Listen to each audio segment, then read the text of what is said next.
Então, a partir desse momento, nós estamos gravando a aula, tá? Vai ficar gravado tudo o que nós falarmos e que vocês falarem também. Então, para disponibilizar para vocês depois esse material.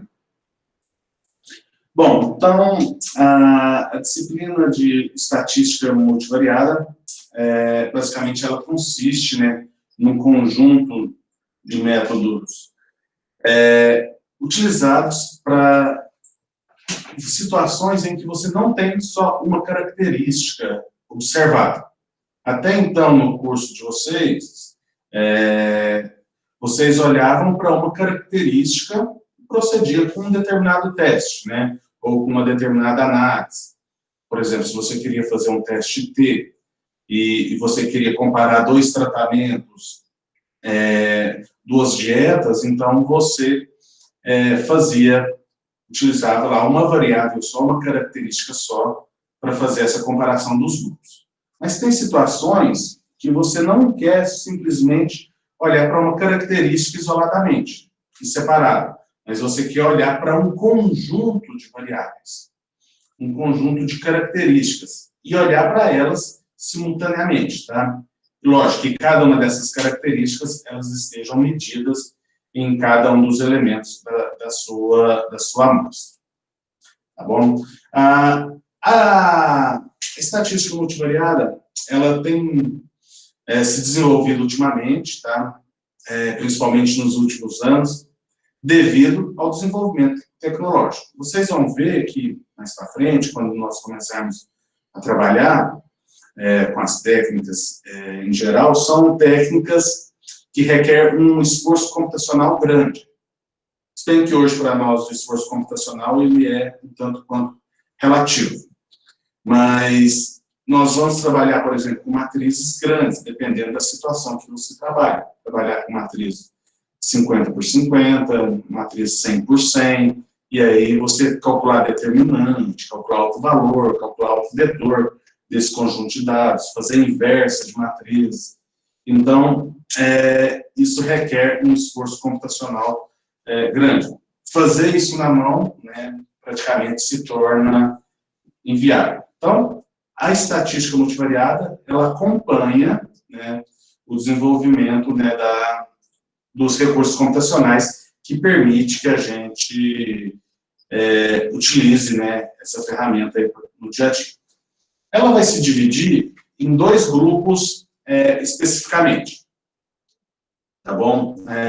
Um primeiro grupo, e é o que nós vamos mais abordar dentro desse curso, é um curso, basicamente, de técnicas exploratórias, tá? Ou seja, análise exploratória, sintetizar os dados, ter a ideia do que está acontecendo ali naquele conjunto de dados.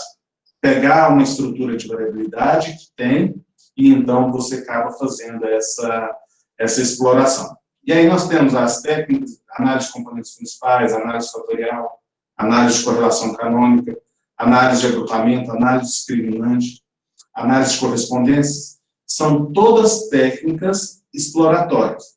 Nós vamos realizar alguma inferência com essas técnicas? Vamos, mas elas não são técnicas, né, inferenciais. Tá? Existem algumas outras técnicas inferenciais, né, que nós não vamos abordar. Vamos abordar algumas coisinhas, mas não. Esse primeiro grupo, ele tem um apelo prático muito grande. E o pessoal que trabalha na área, né, envolvido principalmente em grandes empresas, usa muito essas partes, essas técnicas exploratórias, né? Um exemplo comum, imagine uma empresa que ela tem lá um banco de dados com 100 mil clientes e ela quer fazer o quê? Quer fazer uma segmentação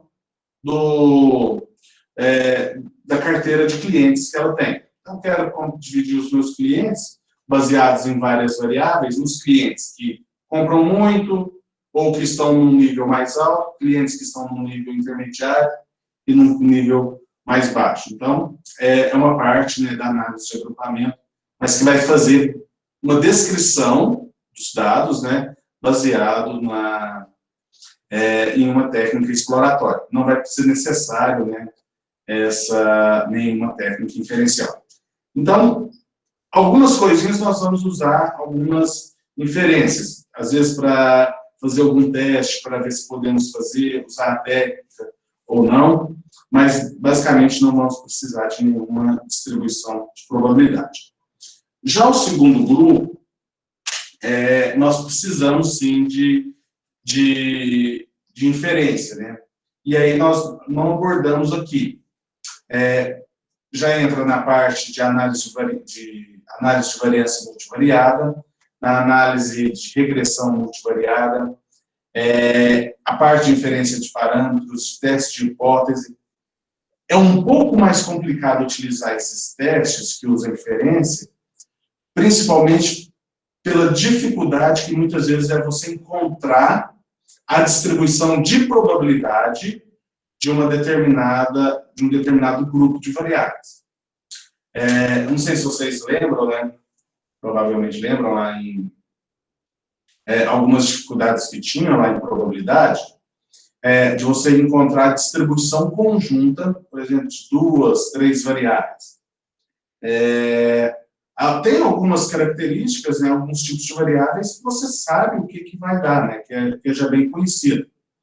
Mas que tipo de distribuição, por exemplo, que você tem quando você mistura uma distribuição que é uma variável contínua, uma variável que é contagem, uma variável, por exemplo, que tem uma distribuição Poisson, com uma variável que tem uma distribuição, sei lá, normal.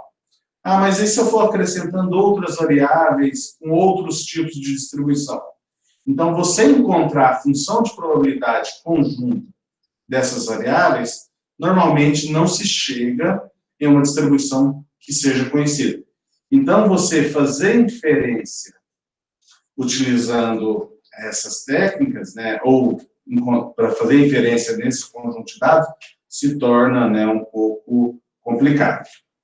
Porque para fazer inferência, né, nós temos que ter o pressuposto de conhecer, né, a distribuição de probabilidade das variáveis. Tá?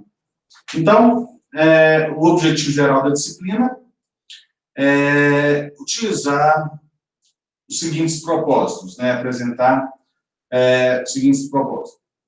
Simplificar e facilitar a interpretação do fenômeno que está sendo estudado através de construção de índices ou variáveis alternativas que sintetizem a informação original dos dados. Então, eu vou olhar para o meu conjunto de dados, olhar o que tem de estrutura que seja associada entre elas e vou buscar construir índices ou variáveis que representem o todo dessas variáveis, né? Então, para facilitar a minha interpretação.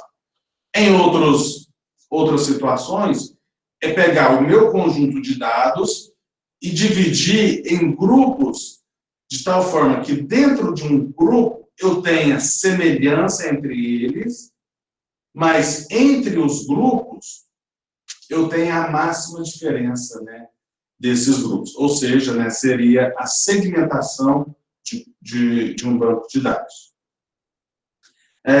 Também eu posso querer investigar as relações de dependências, né, entre as variáveis respostas, né, associada a algum fenômeno, algum fator, como é que está associado. E muitas vezes também tem o objetivo de predição, de comparar populações e de validar pressupostos, né, ou suposições através de testes de hipótese. Esse último tópico nós não vamos entrar muito, né, por causa das inferências. Nós vamos precisar de algumas definições aí, tá bom? Para que nos facilite, para que nos ajude aí no nosso caminhar. Então, a primeira definição é o conjunto o que é um conjunto de método multivariado.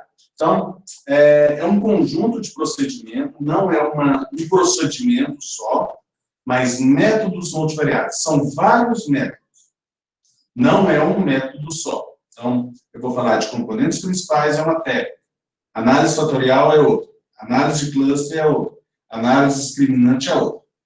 Cada uma dessas técnicas, elas têm objetivos diferentes e são utilizados de alguma forma, tá?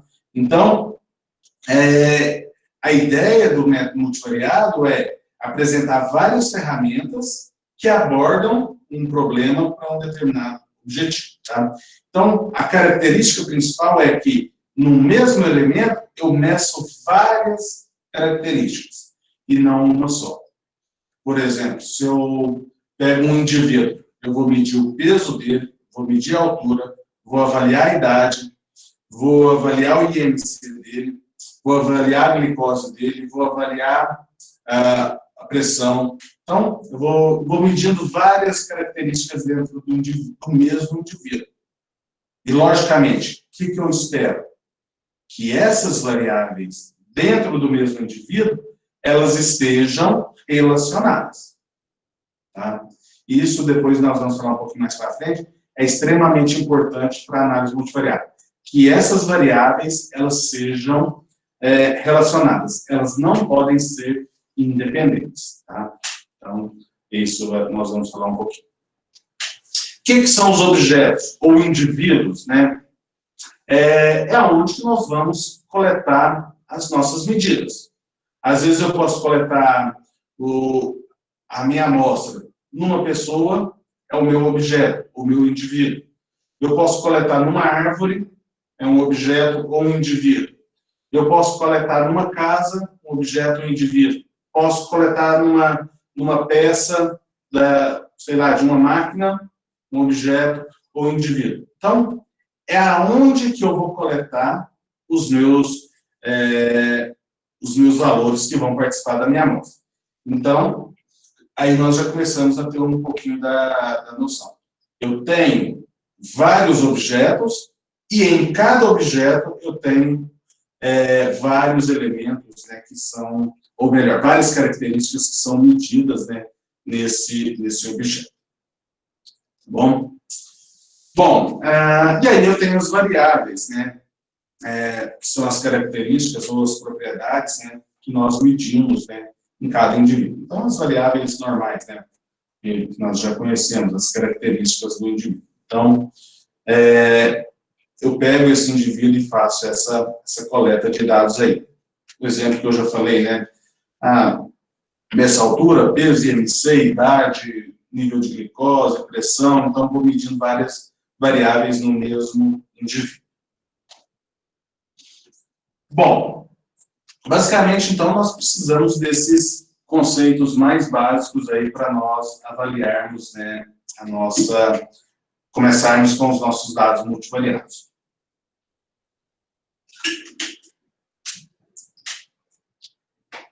Bom, alguns níveis de medidas, né?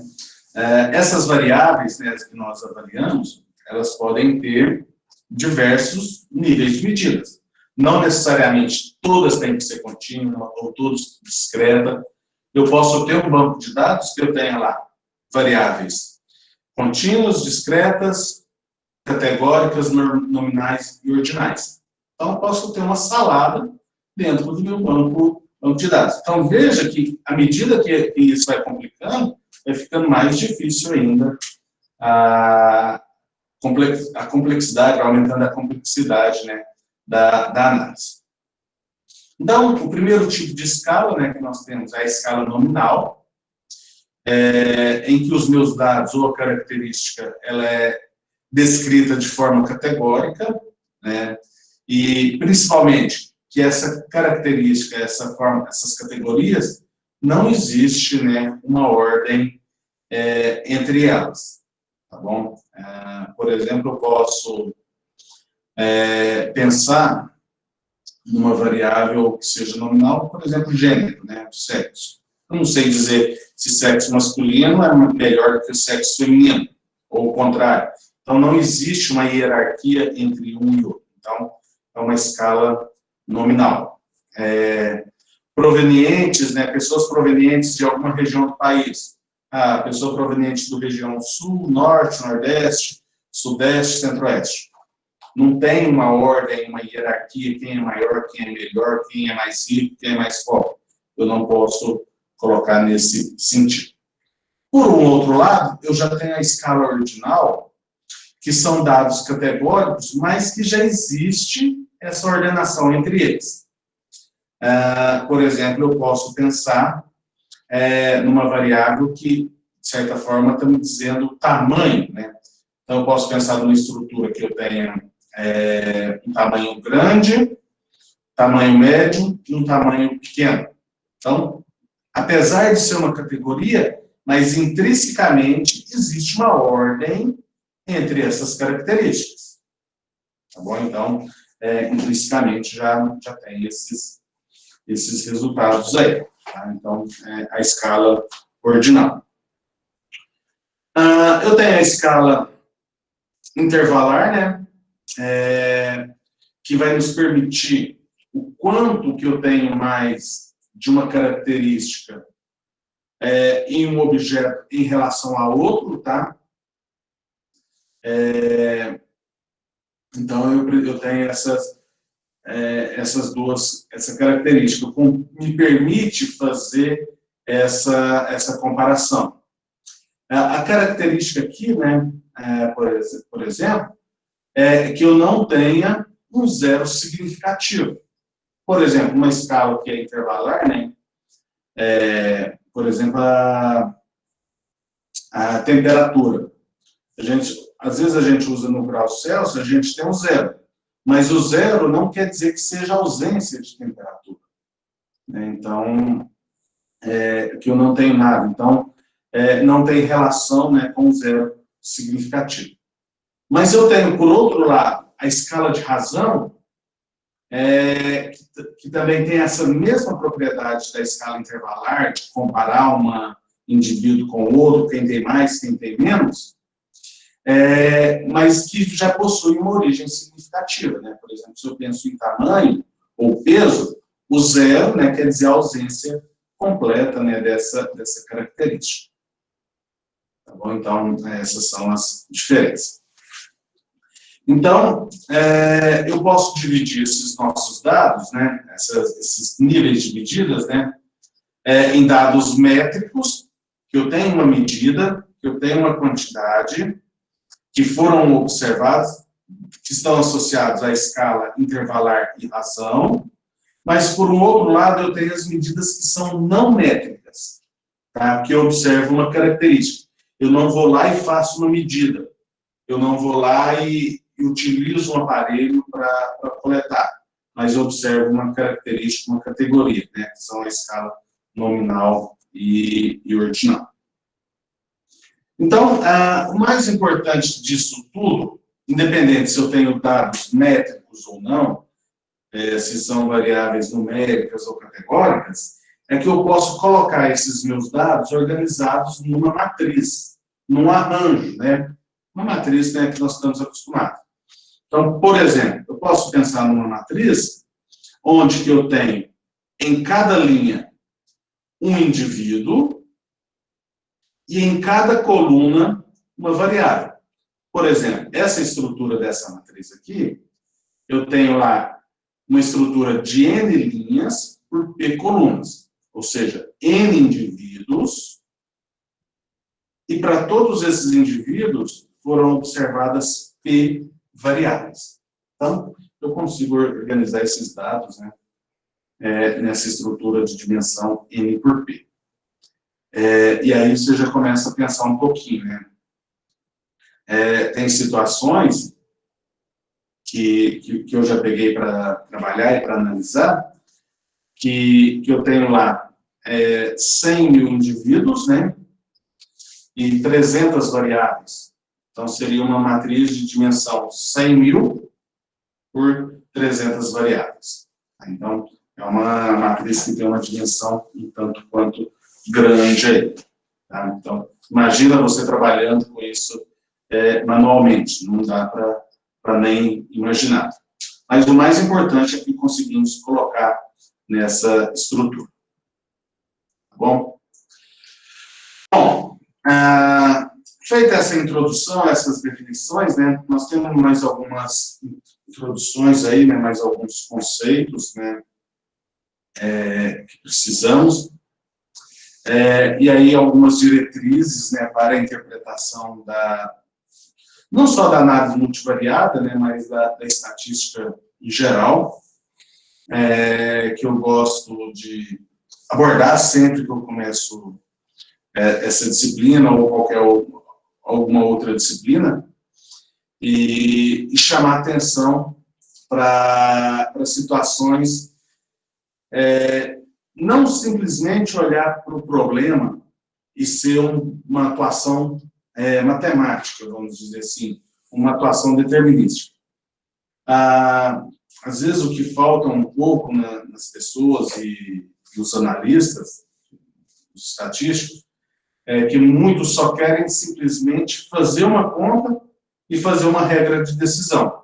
Não levam muito em conta a situação prática, a significância prática. Tá? Então, sempre busquem esse confronto. Tentem associar a significância estatística com a significância prática. O que significa esse resultado? Você obteve uma significância, e daí? O que isso interfere no resultado?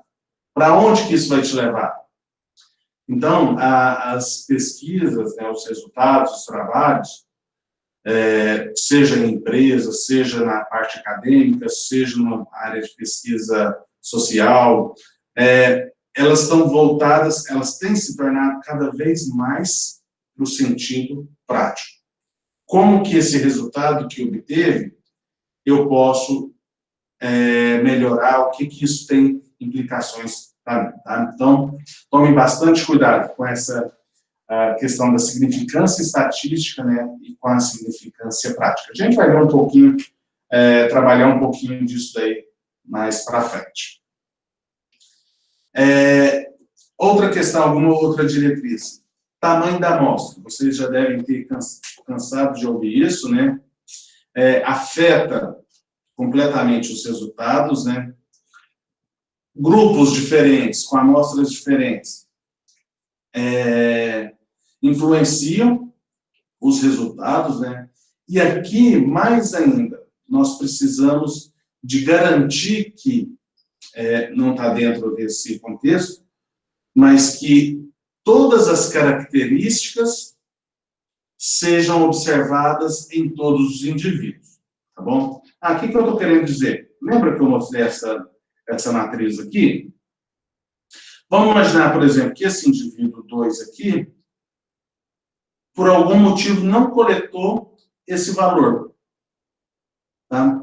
Por algum motivo, não foi coletado. Então, o que aconteceria com essa matriz? Ela estaria incompleta. E isso, você ter banco de dados incompleto, impossibilita que você realize uma análise multivariada. E aí depois nós vamos fazer algumas abordagens, né, em situações quando isso acontecer. Então, nós precisamos de garantir, tomar cuidado com o tamanho da amostra, mas garantir que todas as características, né, elas sejam coletadas aí, em todos os indivíduos, tá, para não ter dados faltantes. Uma outra característica que eu tenho, que eu costumo orientar, você dizer que você conheceu os seus dados, né? E aí eu costumo brincar, né? Você tem que namorar o seu banco de dados para fazer uma análise multivariada.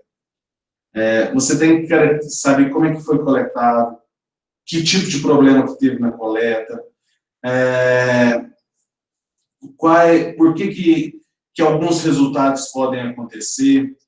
Então, isso é extremamente importante porque as técnicas multivariadas, elas vão identificar relações complexas, tá? Que são muito difíceis de serem representadas de uma forma simples.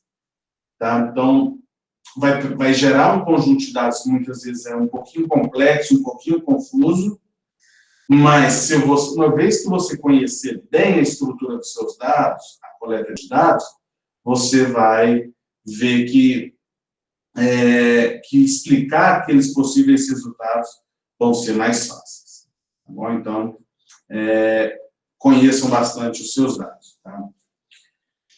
Dentro desse contexto, né, a estatística multivariada, pelo fato dela ser extremamente influenciada pelos dados, ela requer um exame um pouquinho mais rigoroso com relação a outliers, tá? Então, se você tiver outlier, você tem que saber que o que ele foi coletado errado. Então, isso aí está dentro, né, do contexto de conhecer bem os seus dados. Bom. Outra característica extremamente importante é a validade dos seus resultados. Fazer conta, aplicar uma técnica, nós vamos fazer. O computador vai nos ajudar, nós vamos chegar no resultado. Mas será que aquele resultado, será que ele é prático ou será que ele vale para o meu conjunto de dados? Por exemplo, a situação que eu falei, né, do banco de dados de uma empresa, e eu quero segmentar esses clientes da minha empresa em vários grupos, para que eu possa abordar eles de uma forma um pouquinho mais diferente. Talvez com promoções diferentes para grupos, marketing diferente. Então, mas aí eu vou lá e faço uma análise de agrupamento, uma análise de cluster. Dividir o meu banco de dados em, por exemplo, 10 grupos. Mas será que, de fato, esses 10 grupos representam a minha lista de clientes? Será que não seria melhor eu representar por 5 grupos? Então, precisamos de ver a validade, né, desses resultados, tá? Então, e principalmente, a validade desses dados de representar, né, e identificar as inter-relações que são complexas, né, entre esses dados aí. Então, o objetivo aqui não é simplesmente encontrar o melhor ajuste, mas também um modelo ou uma técnica que, de fato, descreva o que está acontecendo na população. Tá? Não é só o melhor ajuste. Nem sempre o melhor ajuste ou o melhor resultado é o que vai melhor representar a população. Às vezes eu vou ter que dar uma relaxada em algumas coisas. Eu preciso de examinar os meus dados. Tá? Começar com eles, né? Depois nós vamos ver algumas técnicas que vão nos ajudar nesse sentido aí. Faça alguns gráficos, né? Dentro desses gráficos, você pode olhar qual que é a natureza da variável, né? Se eu tenho uma variável que é simétrica, que não é, cada uma das variáveis em separado, né? Será que são todas simétricas ou não? Será que tem outliers ou não? Será que tem relação de variáveis, né? Por exemplo, eu posso fazer um diagrama de dispersão entre pares de variáveis para ver quais são relacionadas entre si. Ver se tem diferença entre grupos, né? Por exemplo, posso pensar no box plot para ver como é que dá um comportamento para um grupo, para uma determinada variável em relação a outro grupo. Então, examinar gráficos, né? Gráficos bem simples mesmo, aqueles que vocês aprenderam lá no começo do curso, em introdução estatística, né? Aqueles gráficos bem mais simples para você ter essa ideia, tá bom? Além disso, trabalhar com dados perdidos. Quando você tem dados perdidos, você precisa, primeiro, compreender qual que é a razão que esses dados perdidos aconteceram. Por que eles aconteceram? Será que existe algum padrão? Será que era, por exemplo, um processo que vamos dizer, de 50 em 50 coletas, numa linha de produção, de 50 em 50 observações, eu perdi uma informação? Será que tem algum padrão como esse? Então, eu preciso compreender a razão pela qual os dados foram perdidos. Uma vez que eu tenho os dados perdidos, eu preciso de ter uma forma de como trabalhar com esses dados. Primeiramente, eu preciso trabalhar somente com dados completos, tá? Aquela ideia que eu falei lá da matriz, né? Eu tenho a matriz lá dos indivíduos, das variáveis nas colunas, eu não posso ter naquela matriz dado faltante, senão eu não vou conseguir proceder os dados. Ah, mas se eu tiver, o que eu faço? Aí você tem que fazer uma análise. Às vezes, se você tem um indivíduo que ele perdeu muitos dados, para muitas variáveis, às vezes é conveniente você ir lá e descartar aquele indivíduo. Um ou dois indivíduos, né, dependendo do tamanho da amostra que você tem. Em algum outro caso, você pode descartar essa variável. Às vezes é uma variável que as pessoas não respondem. Por exemplo, uma situação que é muito comum acontecer, né?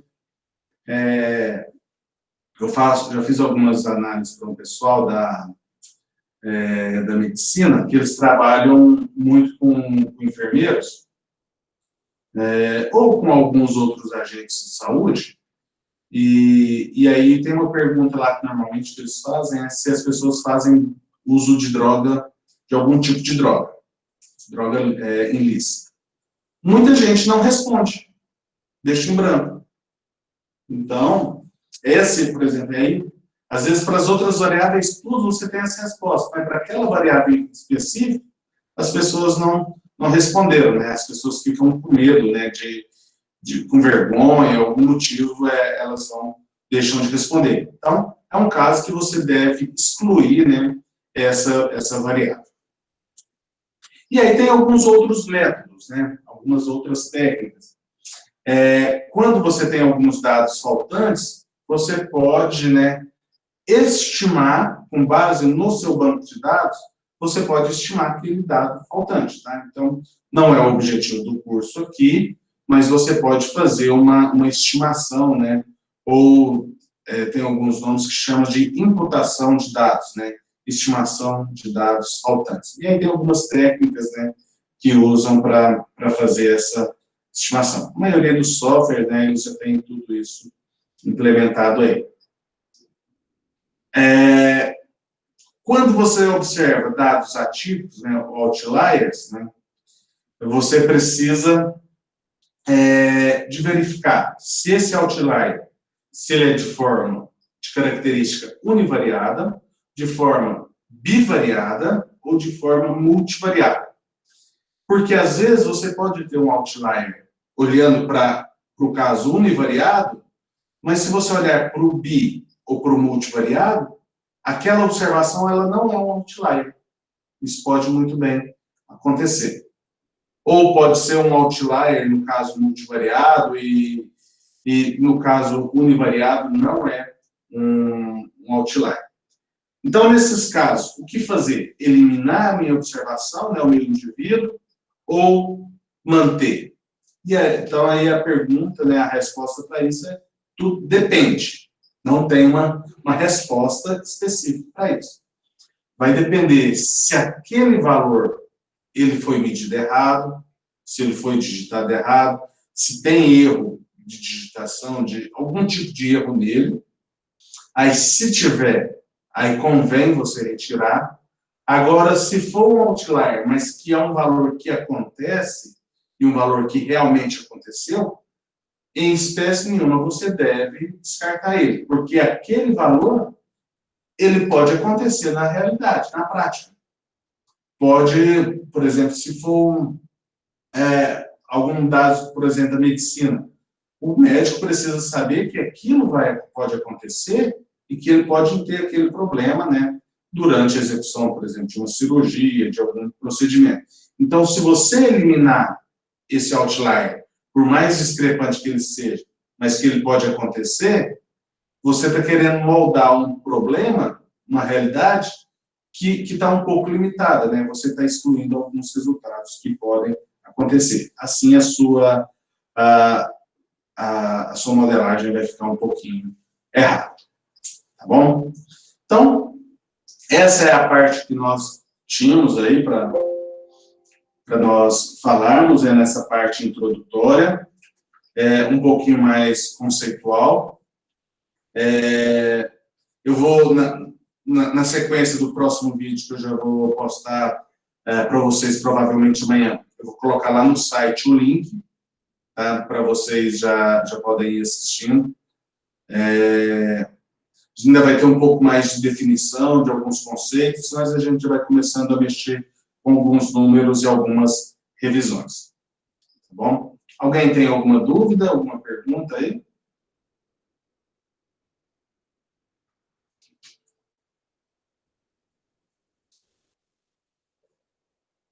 Então, agradecer a vocês aí pela presença, agradecer, né, pela presença aí, e deixa eu só fazer um...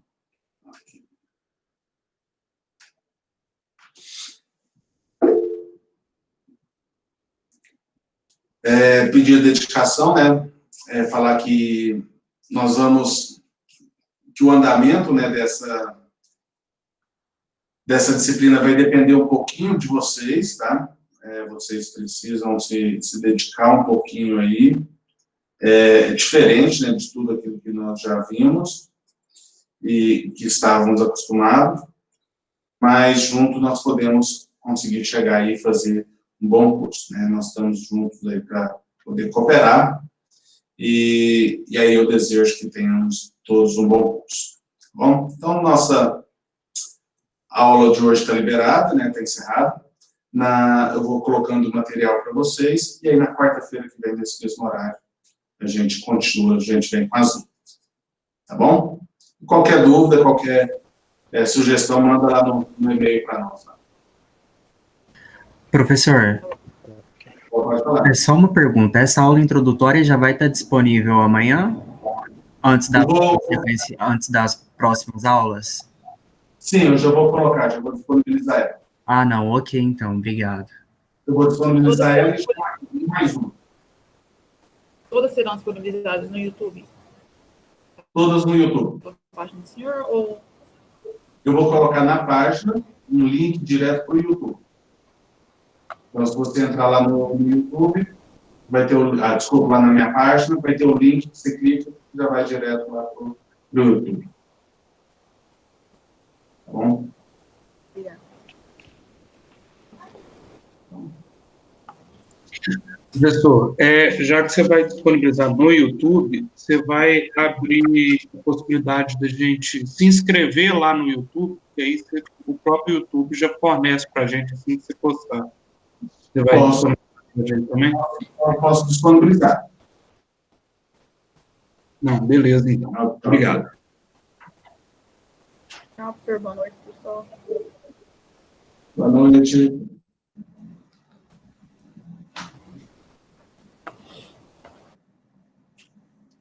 Obrigado, professor. Boa noite. Boa noite, até mais. Boa noite, professor. Boa noite.